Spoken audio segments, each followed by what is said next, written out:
सातवें चरण की शिक्षक बहाली की डुगडुगी बज गई है, क्योंकि नई शिक्षक नियुक्ति नियमावली पर बिहार कैबिनेट की मोहर लग गई है। जी हाँ, बड़ी खबर हम आपको लगातार दे रहे हैं। इसके पहले हमने आपको बताया कि क्या कुछ है खास, और उसके बाद नई शिक्षक नियुक्ति नियमावली में क्या है। इसके पहले वाले पार्ट में हमने आपको बताया था कि नई शिक्षक नियुक्ति नियमावली में क्या क्या प्रावधान किए गए हैं, लेकिन अब हम आपको नियुक्ति की प्रक्रिया बताने जा रहे हैं। जी हाँ, मेरे हाथ में फिर से एक बार नई शिक्षक नियुक्ति नियमावली जो है ये है मेरे साथ, और नई शिक्षक नियुक्ति नियमावली में क्या कुछ खास है हम आपको ये बताने की कोशिश कर रहे हैं और समझाने की कोशिश कर रहे हैं कि आखिर जो अब नई शिक्षक नियुक्ति होगी, जो सातवें चरण की शिक्षक बहाली होगी, उसमें क्या कुछ नियम कानून होंगे। क्योंकि अब नई नियुक्ति नियमावली आ गई है और नई नियुक्ति नियमावली के बाद अब सरकार सातवें चरण के लिए नोटिफिकेशन जारी करेगी और उसके बाद सातवें चरण की बहाली की प्रक्रिया की शुरुआत हो जाएगी।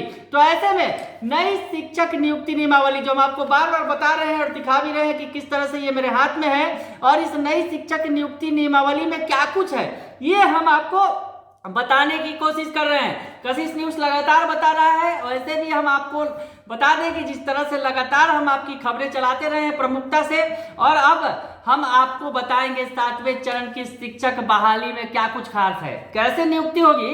तो सबसे पहले हम बता दें आरक्षण का क्या प्रावधान है, उसके बाद नियुक्ति की प्रक्रिया की चर्चा करेंगे। जो मेरे पास जो नियुक्ति नियमावली है उसके मुताबिक राज्य सरकार के अधीन सीधी नियुक्ति में सामान्य प्रशासन विभाग के द्वारा लागू आरक्षण का प्रावधान प्रभावी होगा।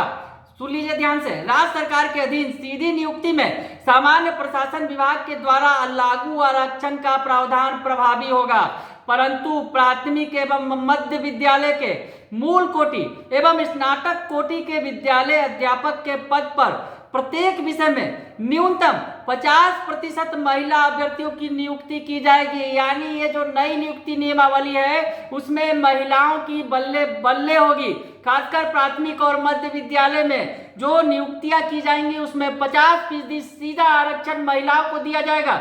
ये बड़ी खबर है। उसके अलावा आपको बताएं कि विषम संख्या रहने पर अंतिम पद महिला अभ्यर्थियों के लिए चिन्हित किया जाएगा। यानी 50% जो पद है वो महिला अभ्यर्थियों के लिए आरक्षित होंगे।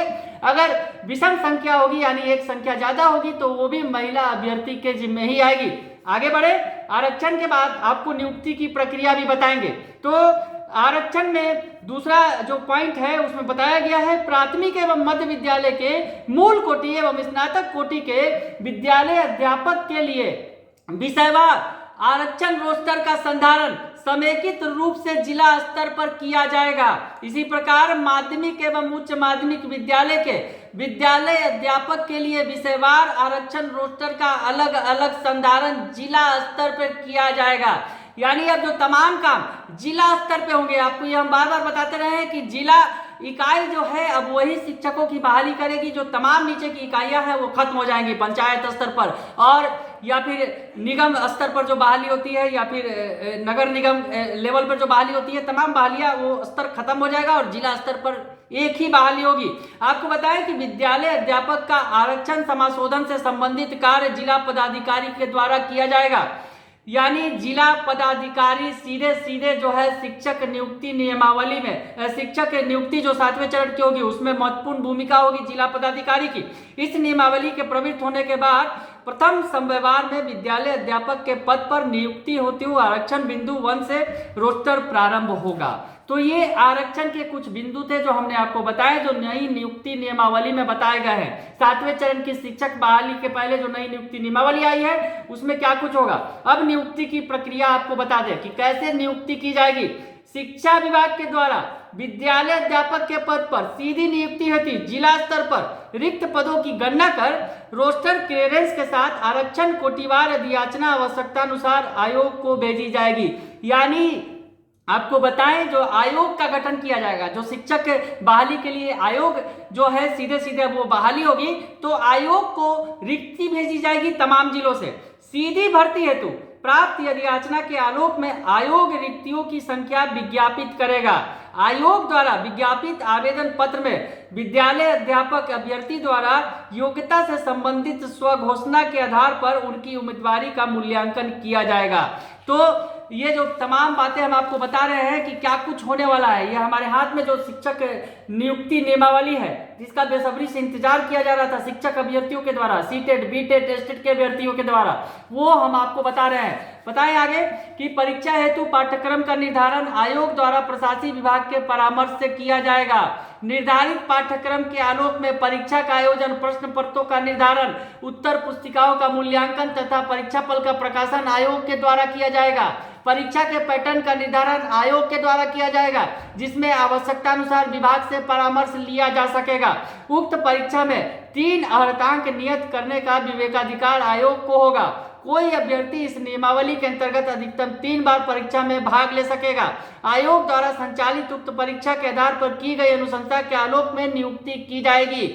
आयोग द्वारा की गई अनुशंसा नियुक्ति का अधिकार तब तक नहीं प्रदान करेगी जब तक कि यथा आवश्यक प्रमाण पत्रों की जांच उपरांत प्रशासनिक विभाग संतुष्ट न हो जाए कि अभ्यर्थी विद्यालय अध्यापक के पद पर नियुक्ति के लिए सभी दृष्टियों से उपयुक्त है। तो ये हम आपको बता रहे हैं कि नियुक्ति की प्रक्रिया क्या है। तो नियुक्ति की जो प्रक्रिया है, उसके बाद जो पंचायती राज संस्था एवं नगर निकाय संस्था अंतर्गत नियुक्त एवं कार्यरत शिक्षक इस संदर्भ में नियुक्ति के नियम 7 में अंकित नियुक्ति की प्रक्रिया में भाग लेने के लिए पात्र होंगे।